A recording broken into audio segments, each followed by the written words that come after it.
दोस्तों बहुत बहुत स्वागत है मेरे फिश फार्मिंग यूट्यूब चैनल पर। तो दोस्तों आज हम एक बहुत ही बेहतरीन टॉपिक आपके लिए लेकर के आए हैं जिसके बारे में आपको संपूर्ण जानकारी होना ही चाहिए दोस्तों। तो दोस्तों वह टॉपिक है आज का मेरा कि हमको अपने तालाब में अपने मछलियों के लिए कौन सा फूड कौन सा फीडिंग कराना बहुत ज़रूरी है, जो हमारे पॉकेट पर भी कम भारी पड़े, यानी कि लागत भी हमको कम लगे और हमारी मछलियां भी अच्छी तरह से ग्रोथ करें दोस्तों, कम समय में उसका व्यवहार अच्छा से अच्छा हो जाए। इसी के विषय में हम आपको इस वीडियो के माध्यम से संपूर्ण जानकारी देने का प्रयास कर रहे हैं दोस्तों।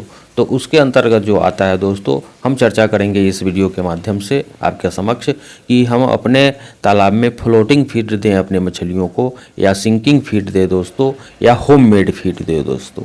हम इसी तीनों के विषय में आज हम चर्चा करेंगे, आपको बताएंगे, अच्छी अच्छी जानकारी देंगे दोस्तों। अगर आपको संपूर्ण जानकारी मिल जाए इस वीडियो से तो आप उसी तरह से फीडिंग कराएंगे अपने मछलियों को तो ग्रोथ बहुत अच्छा होगा दोस्तों। तो चलिए वीडियो शुरू करते हैं, और वीडियो शुरू करने से पहले हम आपसे रिक्वेस्ट करते हैं कि अगर चैनल पर नए हैं तो चैनल को सब्सक्राइब करेंगे, वीडियो को लाइक करेंगे दोस्तों। तो चलिए हम वीडियो को शुरू करते हैं। जैसे दोस्तों पहले एक नंबर पर आता है फ्लोटिंग फीड। फ्लोटिंग फीड जो है दोस्तों, यह फैक्ट्री मेड फीड है। यह आपको मार्केट से ख़रीदना पड़ता है, लेकिन यह कॉस्टली आता है दोस्तों। इसका रेट लगभग 40 से 50 रुपये प्रति केजी के हिसाब से आपको मार्केट में मिलता है, और इसमें आपका प्रोटीन की मात्रा अच्छी रहती है।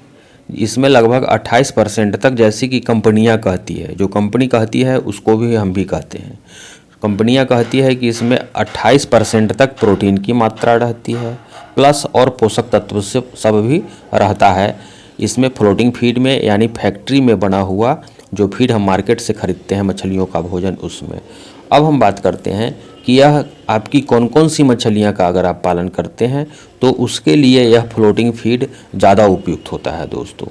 तो उसके लिए हम आपको बताते हैं कि फ्लोटिंग फीड जो है दोस्तों, यह पंगास मछली, यानी कि आप कैटफिश का अगर पालन करते हैं, उसमें भी पंगास का पालन अगर आप अपने तालाब में करते हैं तो उन भाइयों के लिए, उन मछली पालक बंधुओं के लिए जो अपने तालाब में पंगास का पालन करते हैं, या सिंघी मछली का पालन करते हैं, या मांगुर मछली का पालन करते हैं, उनके लिए यह फ्लोटिंग फीड ज़्यादा उपयुक्त होता है दोस्तों।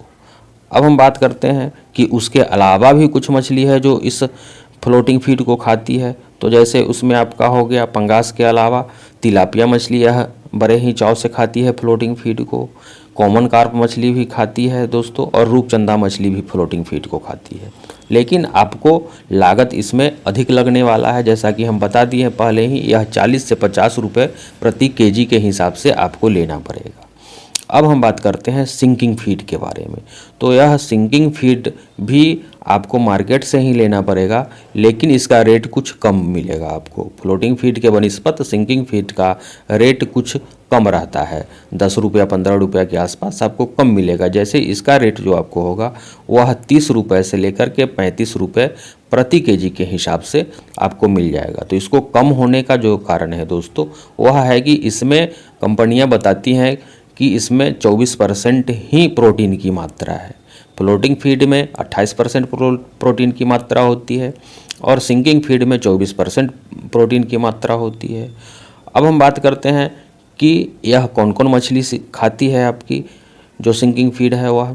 तो आईएमसी मछली बड़े आराम से खा लेती है आपका सिंकिंग फीड। उसके बाद आप विदेशी कार्प मछलियाँ जो है उसमें ग्रास कार्प खा लेगी, सिल्वर कार्प खा लेगी दोस्तों।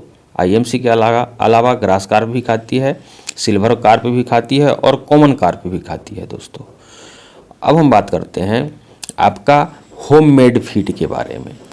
होममेड फीड तो सबसे पॉपुलर चीज़ है। हम लोगों को होममेड फीड बनाना भी आसान पड़ता है, और सबसे बड़ी बात है कि उसमें जेब पर कम बोझ पड़ता है दोस्तों। जेब पर कम बोझ पड़ता है, इसका मतलब है कि हमको कम पैसा लगा करके अपने मछलियों को हम इस होममेड फीड से खाना बना करके हम कम लागत में अच्छा ग्रोथ मछलियों को ले पाते हैं। तो उसमें होममेड फिश में हम क्या सब प्रयोग में लाते हैं दोस्तों।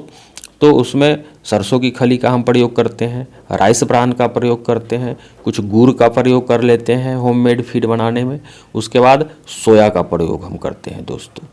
तो इस तरह से हम सारे को मिला करके जब होममेड फीड बनाते हैं तो इसमें आपका लागत बहुत कम आता है, लेकिन यह उनके लिए ज़्यादा उपयुक्त है जिनके पास समय की कमी नहीं है। जो मछली पालक बंधु के पास समय की कमी नहीं है, जिनके पास समय है, वो होममेड फीड का निर्माण कराएंगे तो कम लागत में हो जाएगा। या जो लोग अपने तालाब पर, अपने फार्म पर किसी एक आदमी को देखभाल करने के लिए रखे हुए हैं तो उस आदमी के सहायता से ये होममेड फीड का निर्माण करा सकते हैं, लागत कम आएगा। अब हम बात करते हैं आपको कि इन तीनों फीडों में से, जैसे फ्लोटिंग फीड, सिंकिंग फीड और होममेड फीड, तीनों में से कौन सा फीड आपको देना चाहिए अपने तालाब में।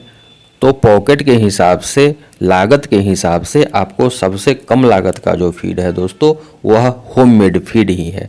इसका रेट आपको 20 से 22 रुपये प्रति केजी के हिसाब से पड़ जाएगा। जैसे फ्लोटिंग फीड का 40 से 50 रुपये प्रति केजी पड़ेगा और सिंकिंग फीड का 30 से 35 रुपये प्रति केजी पड़ जाएगा, और आपका जो होममेड फीड है उसमें 20 से 22 रुपये प्रति केजी के हिसाब से पड़ जाएगा। और इसमें भी प्रोटीन की अच्छी खासी मात्रा होती है, सारे विटामिन्स, सरसों की खली, राइस ब्रान, गुड़ में सारे विटामिन्स मिले हुए रहते हैं। और हम बात करते हैं कुछ एक्स्ट्रा भोजन के बारे में भी आपको बता देते हैं दोस्तों। जैसे ग्रास कार्प, हम ऊपर बताए हैं कि सिंकिंग फीड आपका ग्रास कार्प मछली खा लेती है, लेकिन अगर आप अपने तालाब में ग्रास कार्प का भी पालन करते हैं तो ग्रास कार्प के लिए दोस्तों आप हरा चारा देना न भूलें, क्योंकि इसका हरा चारा का कोई सानी नहीं है ग्रास कार्प के लिए। जितना चाव से यह ग्रास कार्प मछली हरा चारा खाती है उतना किसी दूसरे तरह का फीड यह नहीं ग्रहण करती है, और ग्रोथ भी इसका बहुत अच्छा होता है। इसलिए ग्रास कार्प वाले तालाब में आपको हरा चारा देना ही ज़्यादा उपयुक्त है। अब हम दूसरा बता देते हैं, जो भी आप देते हैं फ्लोटिंग फीड आप अपने मछलियों के दे, या सिंकिंग दे, या होममेड फीड दे, लेकिन आपके तालाब में प्लैंकटन का निर्माण होते रहना बहुत ज़रूरी है दोस्तों। चूँकि प्लैंकटन जब तक नहीं रहेगा आपके तालाब में, आपकी जो IMC में कतला मछली है उसका ग्रोथ बहुत अच्छी तरह से नहीं हो पाएगा। आप चाहेंगे कि हम फ्लोटिंग फीड के बल पर या सिंकिंग फीड के बूते हम कतला मछली का ग्रोथ करा लें बहुत अच्छी तरह से, तो वो नहीं होगा। उसके लिए आपके तालाब में प्लैंकटन का निर्माण होना बहुत ज़रूरी है दोस्तों। इसलिए आपको प्लैंकटन के निर्माण के लिए आपको गाय का गोबर का समय समय पर छिड़काव करते रहना बहुत ज़रूरी होता है। तो हम आशा करते हैं दोस्तों कि यह जानकारी आपके लिए उपयुक्त साबित होगा दोस्तों। तो अगर वीडियो आपको अच्छा लगेगा तो वीडियो को लाइक करेंगे, चैनल पर अगर नए हैं तो चैनल को सब्सक्राइब कर लेंगे बंधुओं। धन्यवाद।